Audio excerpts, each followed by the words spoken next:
third pull, probably the biggest one, especially considering that you are pulling the final boss with it. No way. No way. No freaking.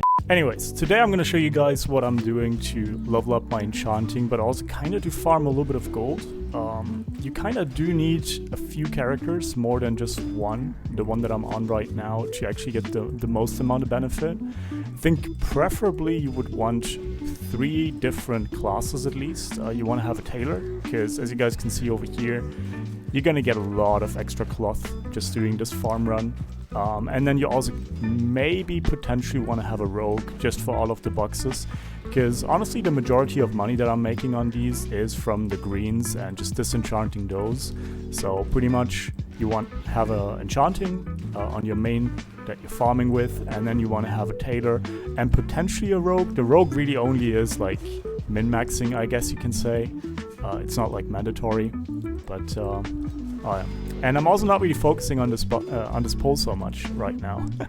I'm usually like a little bit more, I guess, consistent with what I'm doing, as you guys can see. But for the most part, my consecration just does the job as it is. Prot Paladin right now on tier 7, which I'm on right now. By the way, I don't have very good gear. I can show you the gear in a second.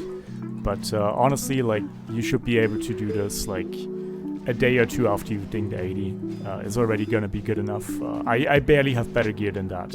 And once there's like higher patches, etc., it's just gonna get exponentially easier. So for now, I'm actually 3-polling this dungeon. I'm going for this pull, which you've seen so far. Then I'm going for like a slightly smaller one, but with the boss. And then I'm going for like a full pull with the actual end boss itself. I'm usually like skipping out on the demon just because it's like a little too much walking and he barely drops anything that's like worth anything. As far as I'm concerned, with like what you want to enchant, what you'll see right now is I actually keep all of my blue items just regularly intact. I think that's a big one, because at the end of the day, you're only going to get small prismatic shards, and truth is, like, those don't sell nearly as well as just selling it for like vendor gold. I think best case would be that they're selling for just as much. So as far as I'm concerned, I'm just like keeping them around. But if you are trying to like min-max, and if you are trying to get like the most amount of bang for a buck from like these runs, maybe that is going to be a thing that you want to consider, because at the end of the day, you're also going to like get some extra backspace that way. So yeah, what you see me do right now is I'm just lossing the casters and I'm just stacking up in here. The main thing that you're going to have is that you actually don't want to be in the middle of that hallway, because if the boss or like some of the ads like catapult you up into that little wolf that you're seeing, the mobs are going to evade, and obviously that's going to be something that you're going to try and avoid as much as possible. Yeah, so that's the pull number 2. It's with the first boss. This one actually drops like a decent amount of like the items that he drops are worth a decent amount, so I love that. And yeah, it's pretty much what I'm doing. I'm going to show you guys how much gold I made. I'd say you can do maybe like 6 runs an hour, maybe 5 runs an hour, really depends. But then afterwards, you're also going to go in your tailor. You're going to use up all of the cloth. We're going to go for round number 2. This time around, hopefully not falling down. Yeah, so usually also what you're going to see me do is I'm trying to drop my consecration whenever I see like a group of casters somewhere. Because obviously like those are going to stand like a little bit longer in the consecration itself. So I'm basically just trying to chip in as much as possible before I'm actually going.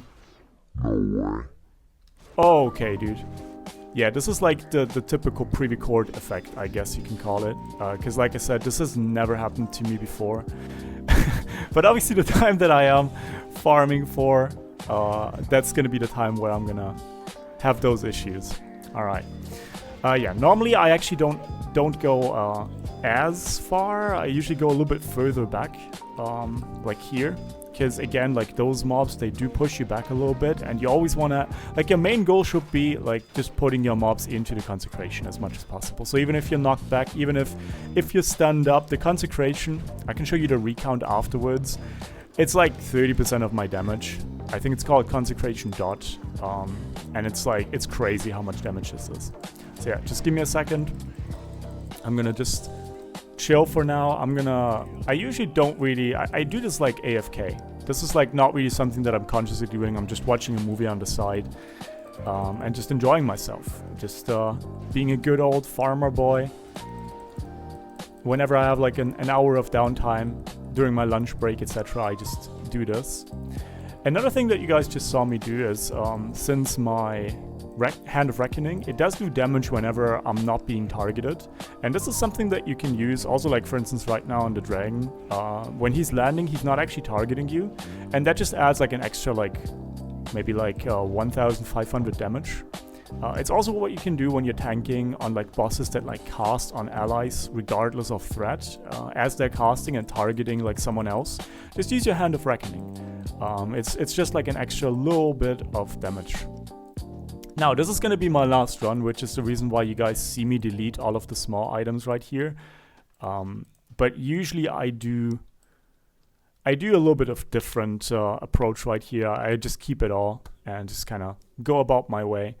I'd say all in all right now I did like 5 runs. It netted me like 200 gold in like raw gold. What we're also going to do is we're going to just sell up all of the stuff. So right now we're at 1478.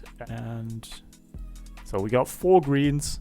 And then we got a bunch of extra stuff, and as you guys can see, I think it was like 80 gold in raw vendoring.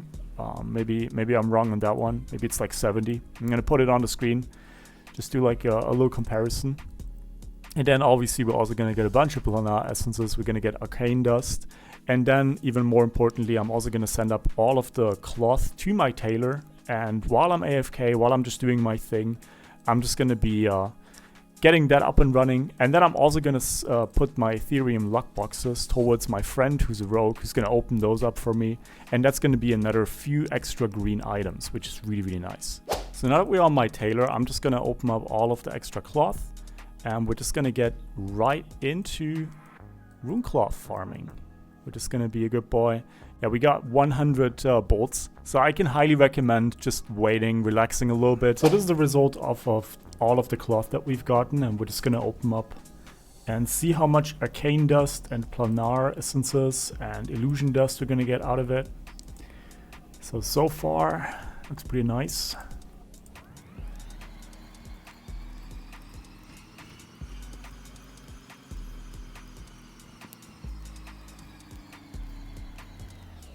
Yeah, so as you guys can see, we got almost 1 stack of Arcane Dust and Illusion Dust extra, and then we got Planar Essences. Those are like the real money makers.